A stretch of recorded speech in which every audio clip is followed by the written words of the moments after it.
Hello, আসসালামু আলাইকুম। সবাই কেমন আছেন? আশা করি সবাই ভালো আছেন। আজ আপনাদের মধ্যে আবার একটি নতুন ভিডিও নিয়ে চলে আসলাম।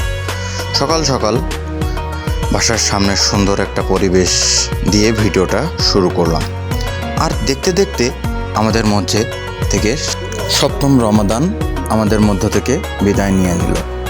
আর আজ সবাই মিলে একটু অন্যভাবে ইফতারি করার সিদ্ধান্ত নেওয়া হলো। প্রথমে ফল দিয়ে ইফতারি করতে হবে এবং পরবর্তীতে তেহেরি রান্না করে খেতে হবে। তো যেই কথা সেই কাজ, সবাই মিলে একসাথে যে যার কাজে করতে শুরু করে দিল। এদিকে আজ রান্না করতে একটু দেরি হয়ে গেছে, তাই সবাই মিলে যাতে দ্রুত রান্না শেষ হয় সেই জন্য চেষ্টা চলছে। যেহেতু তেহারি রান্না করা হবে, তাই মুরগিটাকে সুন্দরভাবে কেটে নিয়ে আগে ভাজি করে নিতে হবে। ভাজি করে নিয়ে রান্না করতে হবে। এদিকে আমার বড় ভাই বেগুন ভাজি না করে সে মূলা ভাজি করছে। আর আমাদের মাংসটা ভাজি করা শেষ। এবার মাংসটাকে সুন্দরভাবে রান্না করে নিতে হবে। ভাইস্তে খুব মনোযোগ সহকারে রান্নাবান্না করছে। আজকে রান্নাবান্নার দায়িত্বটা দেওয়া হয়েছে আমাদের ভাইস্তের। তো কিছুটা দুধ দিয়ে দেওয়া হলো এবং পরবর্তীতে টক দইও দেওয়া হবে।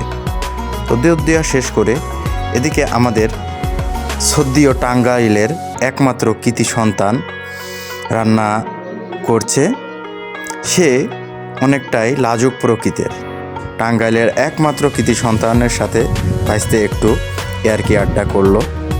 যাই হোক, কাজের মধ্যে একটু ইয়ার্কি আড্ডা চললে কাজটাও ভালো হয় এবং মনের ভিতরেও কোনো প্রকার দুঃখ থাকে না। আমাদের মাংসটা রান্না শেষ করে এবার চালটাকে দিয়ে দেয়া হচ্ছে। দেশ থেকে হাজার হাজার কিলোমিটার দূরে আমরা সবাই আছি। পরিবার ছাড়া ইফতারি করতে সবারই অনেকটা কষ্ট হয়, কিন্তু দিন শেষে আমাদের কিছুই করার নেই। কারণ আমাদের নিজেদের ঘর তৈরি এবং নিজেকে প্রতিষ্ঠিত করতে হলে অবশ্যই যে কোনো কাজ করতেই হবে। তো সেই ক্ষেত্রে কেউ দেশে থাকে, কেউ দেশের বাইরে চলে আসে। আর বাস্তব জীবনে এটাই মেনে নিতে হবে, কিছুই করার নাই। এদিকে রান্নাবান্না করতে করতে আমাদের ইফতারির সময় হয়ে গেছে। তো ইফতারির ফল ফ্লোরগুলো সুন্দরভাবে ধুয়ে কেটে প্রসেস করা হচ্ছে।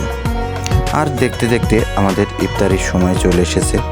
তাই আজকে যেহেতু প্রথমে ফল দিয়ে ইফতারি করা হবে, তাই সবাই একে একে ফল নিয়ে ইফতারি করে নেওয়া হলো এবং ইফতারি শেষে নামাজ শেষ করে এসে আমরা আবার চলে আসলাম আমাদের খাবার খাওয়ার জন্য।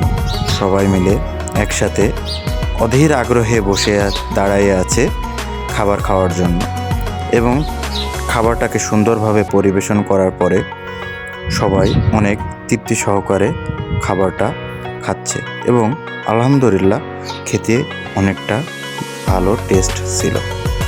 যাই হোক, সবাই ভালো থাকবেন। দেখা হবে পরবর্তী ভিডিওতে। সবাই আমাদের ভিডিওটাকে লাইক, কমেন্ট ও শেয়ার করবেন এবং আমাদের চ্যানেলটাকে অবশ্যই সাবস্ক্রাইব করে দেবেন, যাতে এমন অনেক ভিডিও আপনাদের মধ্যে দিতে পারে।